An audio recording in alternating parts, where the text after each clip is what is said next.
There we go. All right. Um, you don't see me? I should be there. You're not seeing. Am I there? Okay, good. I just got confirmation that I'm online. Folks, it's good to see you again. Jeff Curtis here, coming to you from the mountains. And it's nice to meet you in the new year. And I wish I could be with each of you live and hang out like the old days, but things are different now. So as I was getting ready to think about where I would take this talk tonight and try to do some more explorations in our thinking about space and time, I stumbled on a little piece of the Wayback Machine, which was kind of fun. I ran upon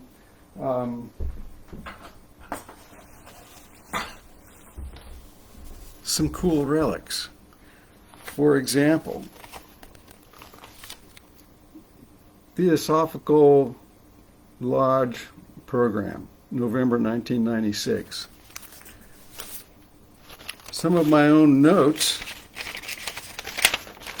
from a talk which I evidently gave in July of 1993.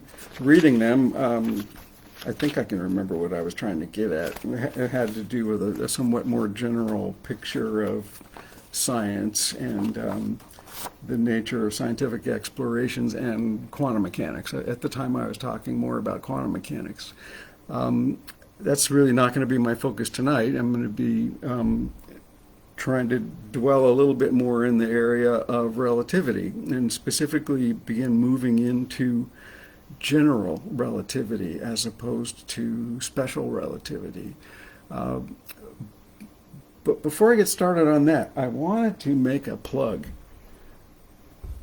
for what has impressed the heck out of me this month, which is the magazine that those of us who are lucky enough to be members of the National Theosophical Society Lodge, and I am happy to be that. We get this once a month called The Quest, and I don't always read it. It comes and sometimes I pick it up and I'm really happy to see a beautiful article in there. Sometimes I don't. Well, this month, the winter 2023 article is an absolute smash. I mean, I was just astounded by the quality and how interesting they were to me of the articles in this issue.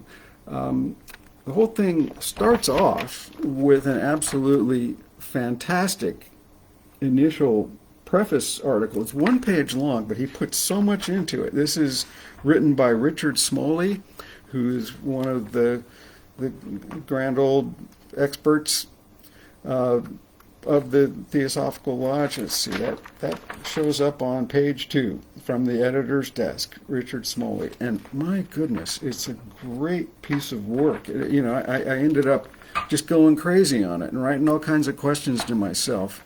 What he does here is he does a very succinct and beautiful job summarizing the places where science admits that there's something strange going on under the surface.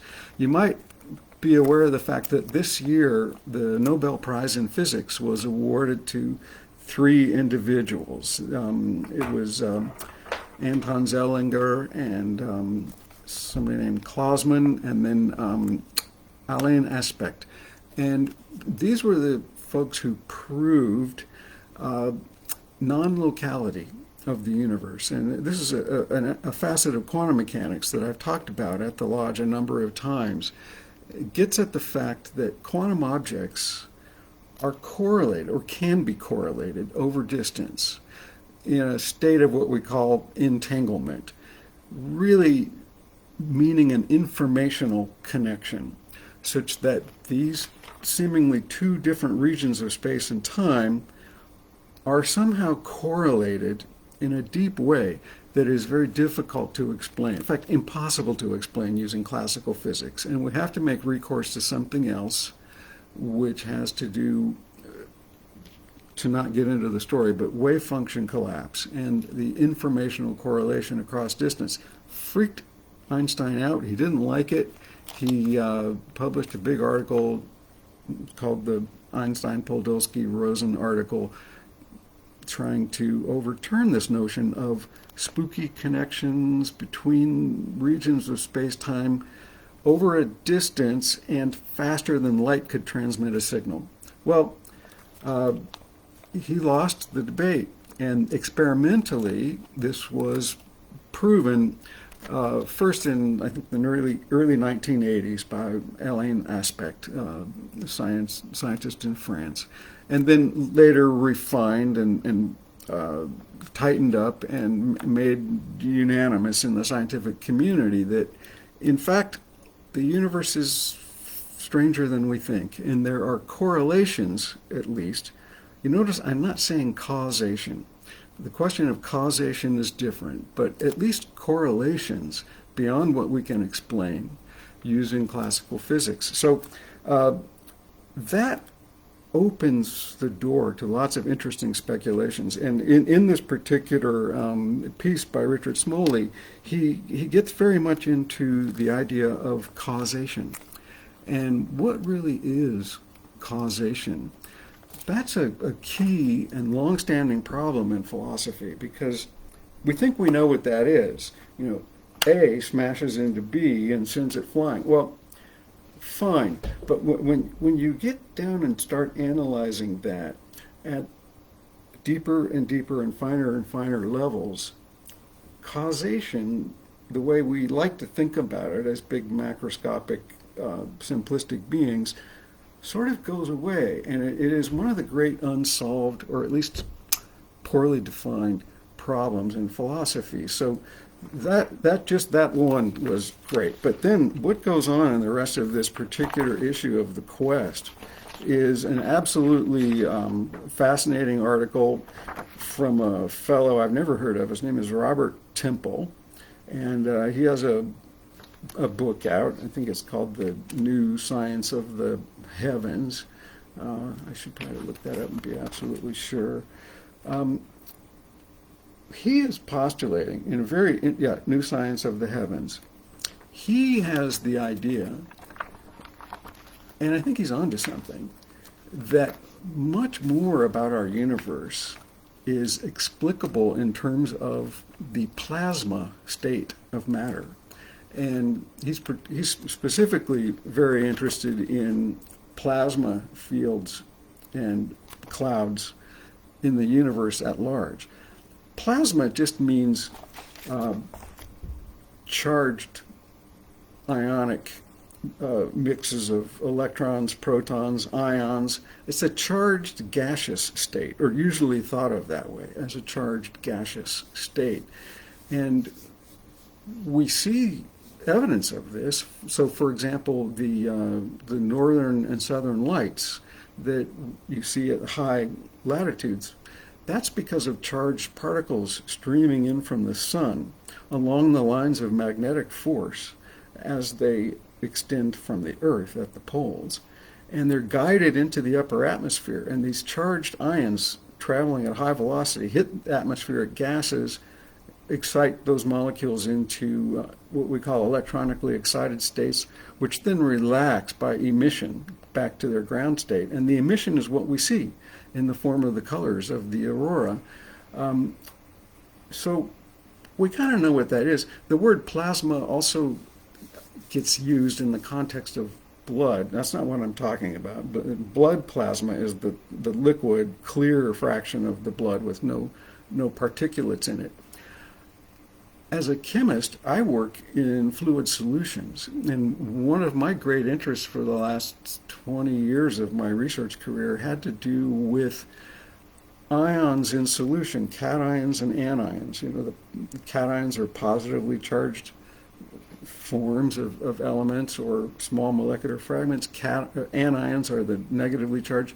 Well, our biochemistry depends completely on the properties of what are called the plasmonic or plasma type interactions between ions in fluid solutions. Now, that's not quite the same type of plasma that Mr. Temple is talking about. He is focused on gaseous plasmas. And what's so fascinating about this is that we just recently discovered a gigantic plasma cloud floating in space right near the Andromeda Galaxy. So the Andromeda Galaxy is one of only two external galaxies you can see with your naked eye.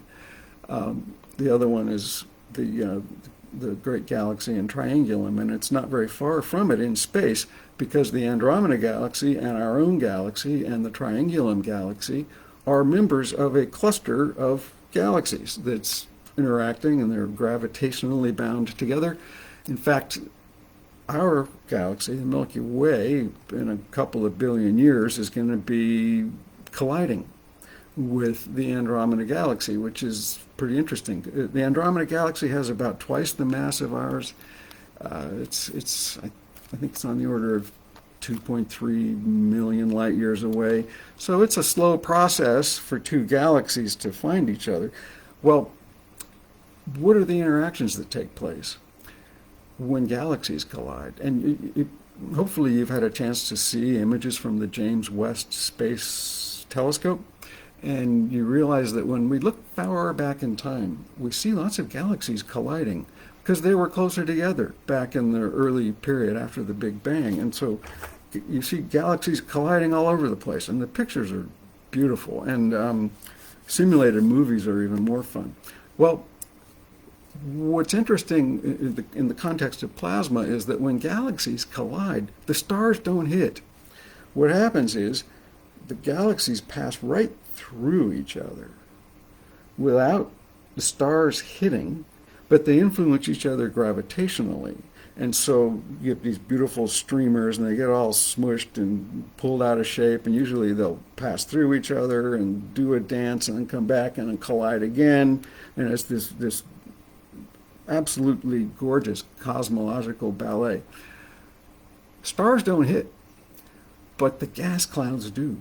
That means the plasmonic gas clouds as well. These clouds in interstellar and intergalactic space are both, they exist both in the form of neutral molecules and atoms and charged ones. Okay, so we just recently discovered a giant cloud of oxygen, they think, gas, glowing a beautiful blue glow because of its plasma component, right near the Andromeda Galaxy. In fact, it's thought to be part of the Andromeda Galaxy, and it's huge.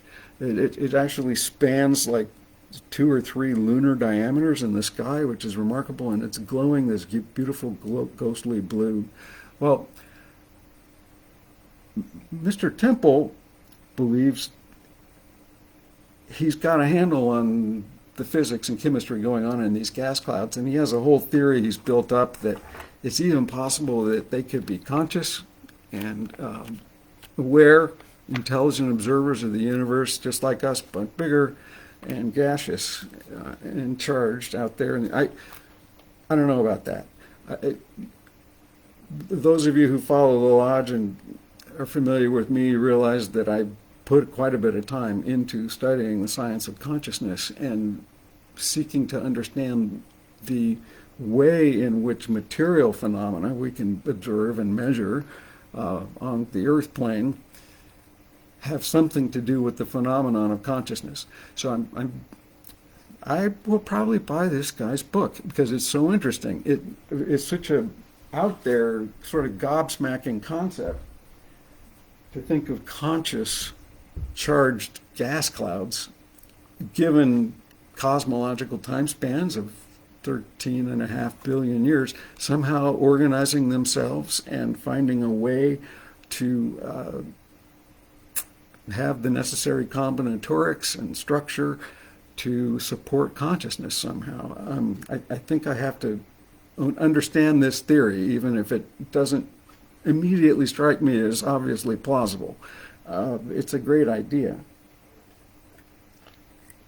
So going on from there, in this amazing issue of the Quest is a wonderful article that I really enjoyed. It starts on page 18, and it's written by Mitch Horowitz, who has been around and doing science writing for a long time.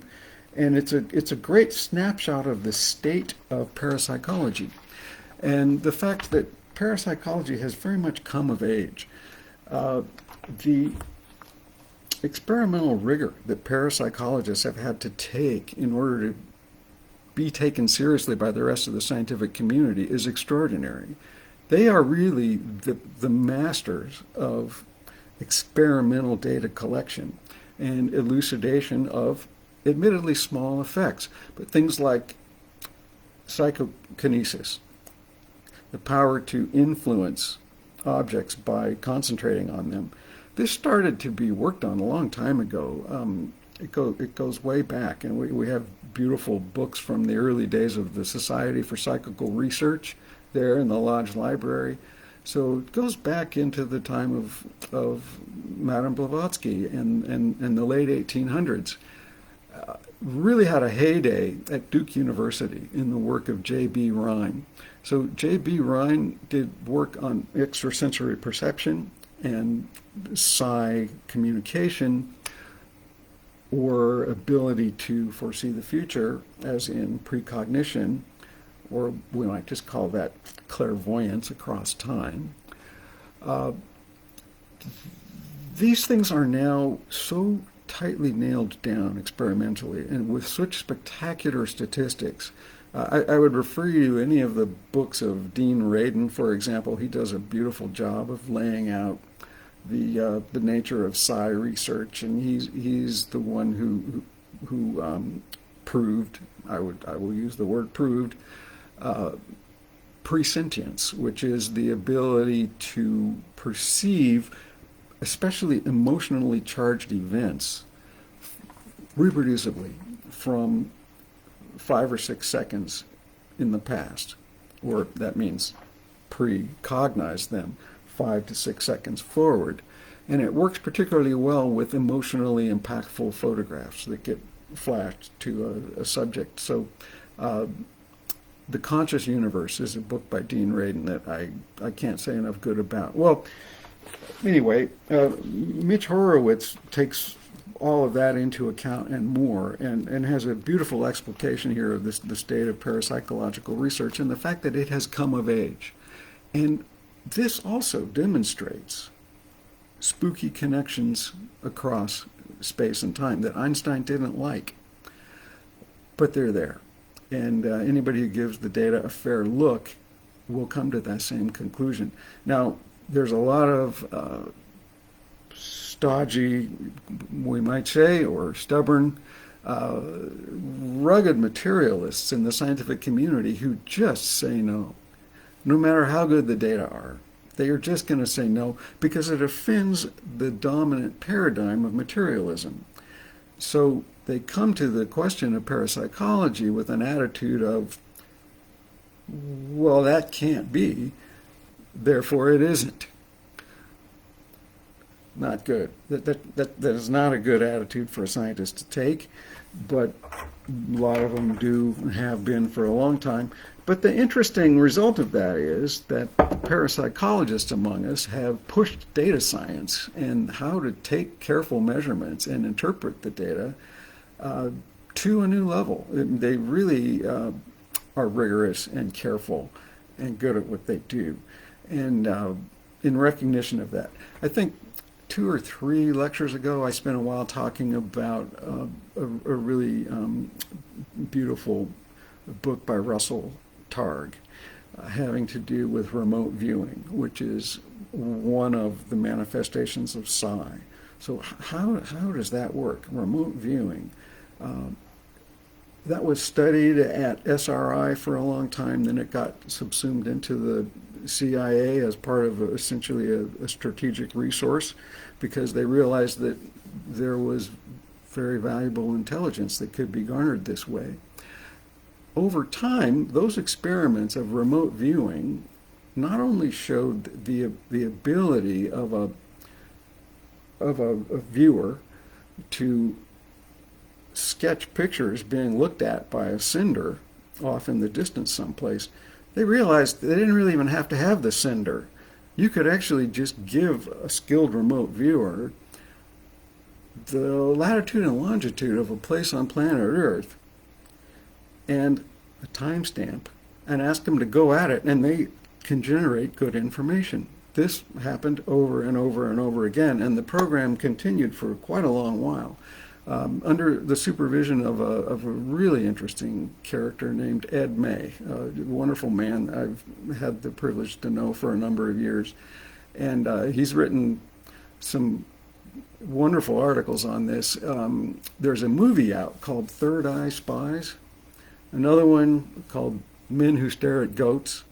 These are both about, loosely speaking, the remote viewing project that the U.S. government funded and overtly, transparently to some extent used for a span of about 25 years, and then they closed it down, so they say.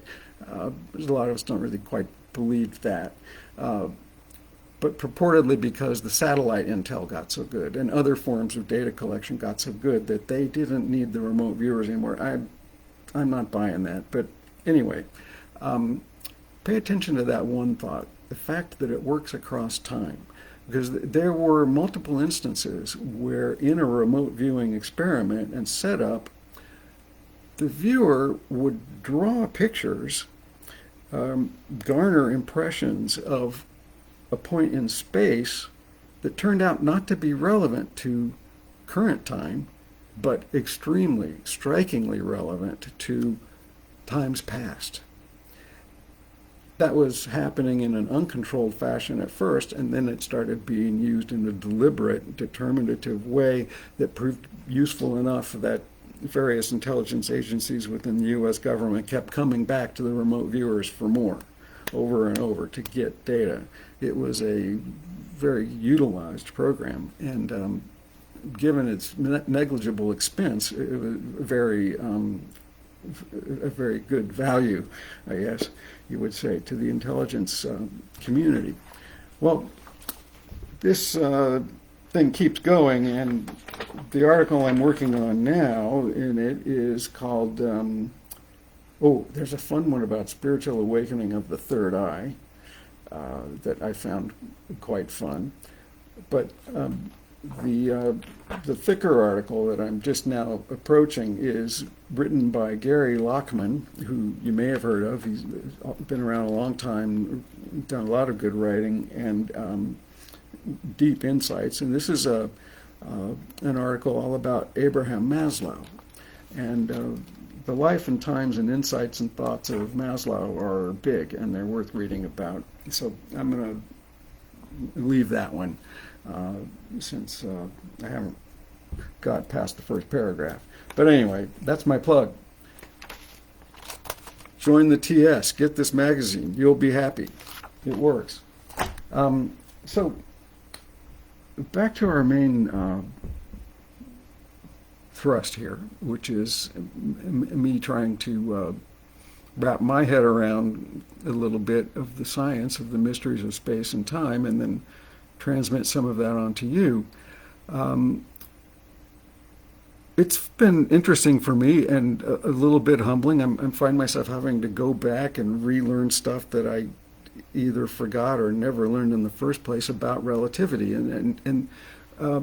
So I'm more of a molecule guy and a quantum mechanics guy, and I spent my research doing spectroscopy and solution phase chemistry and electron transfer reactions and all this stuff. I was real deeply into it. Relativity doesn't enter the picture. I'm never working on systems that go faster than the speed of light, or I don't have to worry much about gravity in my experiments as long as it just keeps working. so I've had to push it, and it's been quite a thing. Now, what I'm going to do before I move the ball a little ways here tonight, I want to review something about where we've been. Special relativity. Special relativity is the physics of non-accelerated systems, or so-called inertial frames. And we went through a kind of a significant song and dance last time, relevant to the fact that space and time are mixed up with each other. And it turns out we cannot explain physics using formulations based on the idea of space as 3D container of some kind, moving along in time, with time being a universal thing that extends every place all over the whole universe. There's no universal time. This was the great insight of Einstein. Time is relative. The order of events can be relative depending on your point of view. What's your reference frame? And so as long as we stick with what are called inertial reference frames, meaning non-accelerated reference frames, we can work out this beautiful mathematics of special relativity. What we discover is that in order to understand the connection between two events, we have to account for it in terms of something called the space-time interval. And that's what I spent a while developing in our last talk together. And just to recap that a little bit, there's an interesting idea. Sometimes you'll hear it referred to as the twin paradox. It's really not a paradox. But if we think about, sorry, this is a little tricky to do, and soon I will master how to present you with graphics in a less clumsy way than this. If we contemplate an observer at rest, that would be starting from the origin point, where what we've got here is distance on the x-axis and time on the y-axis. We think about just staying still, and somebody goes away from us, it's a twin, let's say, in a spaceship, and they go off for a while, and then they come back. You can go through a whole algebraic song and dance where you define something called the space-time interval, and what we proved was that if you believe in the space-time interval as algebraically defined by Einstein, when the twin comes back, there's going to be less elapsed time on their clock. And we're forced to that inexorably. It's called time dilation.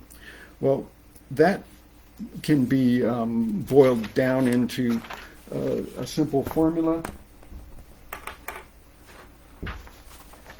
And algebraically, the way in which that happens would be this top equation here, where the time that elapses on a clock or a watch at rest divided by the time elapsed in a moving clock goes as this simple expression right here, where we're looking at 1 over the square root of a quantity, 1 minus the velocity of the object, or the moving clock, divided by the speed of light.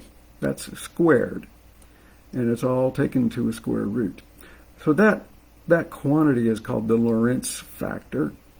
And if you stop to think about what that means, if you look at that algebraic statement right there, c is the speed of light. That's constant. The only thing that's a variable here is v. That's the velocity of the traveling clock, or in the case of this example that we saw, the traveling twin, the twin that went off to point R. And on this diagram, the slope of that line tells us something about the velocity. So it goes off to point R and then turns around and returns and meets us at point F. Now, we never went anywhere spatially, but we moved in time. Well, the twin, or our friend on the rocket ship, they, of course, moved in time, much like we did, but not quite, because they also moved in space. And when they come back, their clock will have counted less time than ours did. Sounds pretty outrageous, and yet it's been proven over and over again. These experiments can be done, for example, with atomic clocks, which are like extremely precise clocks based on the vibrations of atoms in a lattice, and that's a very constant frequency that does not change over time. So we can have an atomic clock at rest, and then we can shoot another one past it at high velocity. And there's ways to reduce that data and show that this formula works. It's a thing, and we just have to deal with it. And part of what's so interesting is that it also implies distortion of objects' lengths. So if something is moving fast relative to us, three big weird things happen. Clock slows down for that object. Its mass increases as it approaches the speed of light. And if it was a rod, let's say it was a stick or this pin, there's a phenomenon called foreshortening, which means that the length of that rod contracts. And it does so according to the Lorentz factor, very much like this equation, just slightly different casting of it. All right, so we're just going to take that. Now, next step, and I'll be able to get started on this and stay within our time horizon, but track with me here. The next big step, and Einstein knew it was a big step, so he first published his theory of special relativity, which means only inertial reference frames, frames that are at rest or moving at constant speed relative to each other. The next step is called general relativity, and it's, wow, the math is gnarly. I mean, it is pretty intense math, and I'm really just kind of beginning to crack it, frankly.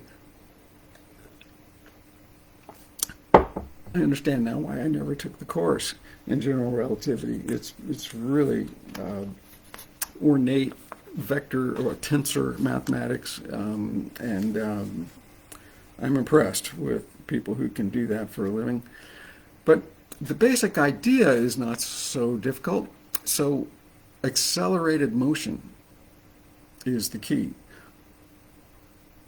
We've all felt accelerated motion. We know what that's like. If you're sitting in the car and you hit the gas, you can sort of feel yourself pressed into the back of the seat. Well, that's because the work of the car, the motor, is accelerating the mass of that car forward, and you, as an inertial mass, have to be pushed in order to accelerate along with it. And so you can feel the push coming to the back of your spine from the chair that you're sitting in, and that would be an accelerating force ultimately generated by fossil fuels and the clever capture of the energy released in a combustion reaction. Okay. Let's spend a minute thinking about this, just because the idea of acceleration, not everybody will have thought about it enough to be quantitative and really understand the algebraic handle one might take on the subject. Let's look at this graph here on the bottom. So what you see there is a curve that I've sketched out, and you can see that I'm putting position x here along the vertical axis. Sorry, me fumbling. And I'm going to put time on the horizontal axis. So suppose we have an object as symbolized by this curve that's swooping up. So you see the curved line swooping up to the right. That's describing the path of some object, position x, as a function of distance, t, or time, t. Well, if it's accelerated, it's not moving constantly. A constant motion is just a straight line on this graph, but accelerated motion is a curved line on this graph. Now, there's something we can do in mathematics and physics, which is to talk about an instantaneous velocity or a derivative of that curve. So if we just look at 2 points in the trajectory, so this thing is leaving from some point there on the x-axis, and it's moving then farther in coordinate x. And it starts off kind of slow.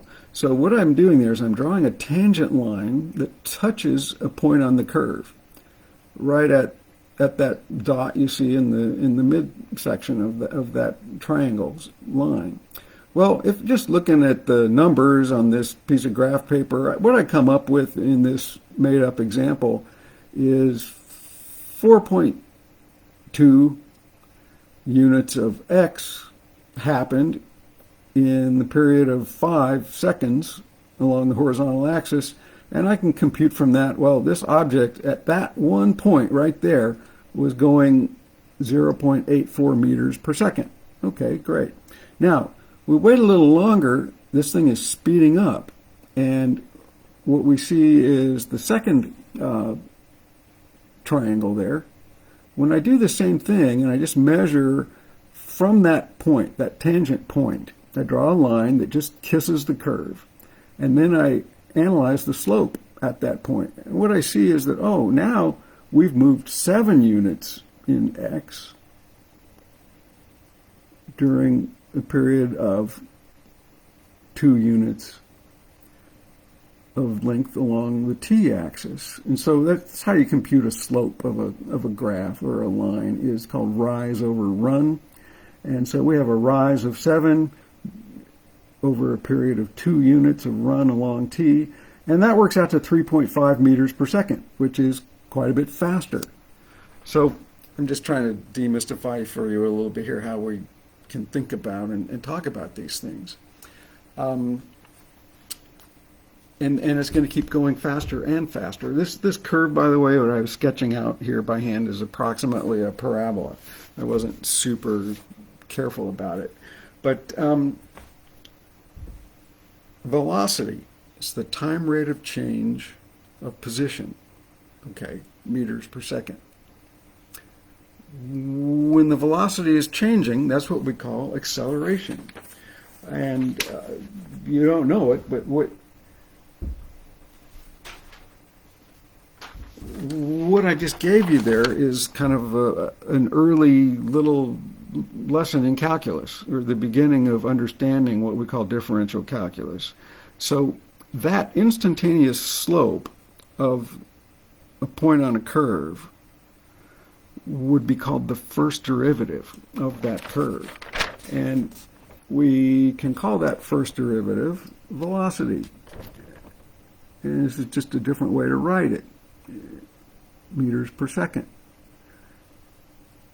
Acceleration is the time rate of change of velocity, and that's the second derivative. So when you see something curving, a graph curving, that means there's a second derivative that's of interest, which is the acceleration. It's how fast is the rate of change changing. So that means we've applied the time derivative twice. And as you see written there in the bottom line, it says delta x by delta t, all divided by delta t, or delta velocity per unit time. It doesn't quit there, by example, or just by the way. We can keep going. We can take the third derivative of position versus time, and it actually is kind of interesting. That's a known quantity. So what if the acceleration is accelerating, so that as time goes forward, you're experiencing more and more acceleration. That might sound a little threatening and it'd be kind of a thing. Well, the actual physics term for that, the third derivative, is called jerk. And appropriately so. Being accelerated, okay, that's one thing. Being jerked is something else. That can hurt. There's a fourth. You can have a fourth order derivative of position with respect to time. The name they give that one is jag. I don't know if I've ever experienced it. I certainly have experienced being jerked. I don't know if I've experienced being jagged. It's probably better left unexperienced. But these things go and go. We don't use them very much. Newton knew they were there, so Newton, the Einstein of his day, he invented calculus so he could do physics. He wasn't just a mathematician playing with symbols and pushing them for the sake of their own existence. He developed the entire mathematical branch called calculus so he could do physics. And he knew about jerk and jag. Those were real things to him. They aren't really brought up in typical scientific parlance anymore, unless you're deeply involved in classical mechanics of colliding bodies or something. But they are there. So I'll close up here pretty soon. You'll recall that in order to derive special relativity, Einstein had to make two foundational assumptions, later come to be known as postulates. Number one was that the speed of light is constant and it's the same in all reference frames. Number two was that the laws of physics will be the same for all observers in an inertial reference frame. So if we're the twin who stays at home in that twin experiment with the excursion and return, the laws of physics for us are the same as the laws of physics for our companion over there in the traveling spaceship that returns. They can't tell that their clock is running slower, but the way the definition of the space-time interval operates is that either twin will see the other one's clock to be going slower than their own. And that's just how special relativity works. Okay, now, for general relativity, we have different set of operational assumptions and constraints. And what I'm going to do right now is just briefly sketch out the first one, and then we'll go for it on the consequences of that next time. The basic idea there is that, I'm going to try to make sure I say this correctly. What we can postulate, the key thing, is called the equivalency principle. And I hope this sounds a little bit familiar because I did mention it last time. And the idea of the equivalency principle is simply that for a small region of space-time, not light years big, but relatively human scale, let's say, over a small region of space-time, there is no experiment you can do that will distinguish the difference between an object in a gravitational field and an object undergoing constant acceleration. So constant acceleration means there's no jerk involved here. We're only going as far as the second derivative of position with respect to time. Constant acceleration or acceleration by a gravitational field, same physics, no difference. That doesn't, I can say that in words, it doesn't sound like a real big deal, but to Einstein it was. And what he had figured out because of his depth and his workings in special relativity, and he was getting a hint of an understanding of this structure of this thing we're in called space-time. And yet his approach wasn't working for accelerated motion. To go farther, he had to grab this principle. There was a thing called, let's see, in this, okay, one of the books I'm working from. And for those who want to really drive themselves crazy working at home, The Most Incomprehensible Thing. It's a great book on both special and general relativity by Peter Collier. And he makes an interesting reference here to Einstein along the way. He says, it's helpful to consider what Einstein described as the happiest thought of my life. So the happiest thought of his life, according to Einstein, was his realization that for an observer falling freely from the roof of a house, the gravitational field does not exist. It means it does not exist perceptually. Because if you're falling freely from a height above Earth, you don't feel anything. You don't know you're being accelerated, but you are. It feels like you're just floating in outer space.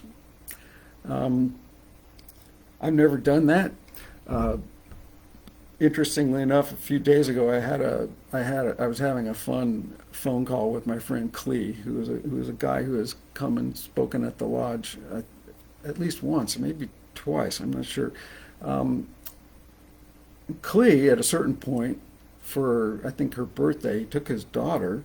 So there's a place you can go in Nevada and actually be one of a number of people who goes up in an airplane, a jet, but it's been hollowed out and padded, and so they go on what's called a parabolic trajectory, and essentially the pilots are skilled enough to guide the airplane on the same parabolic arc that a cannon shell would take if you shot it up into the air.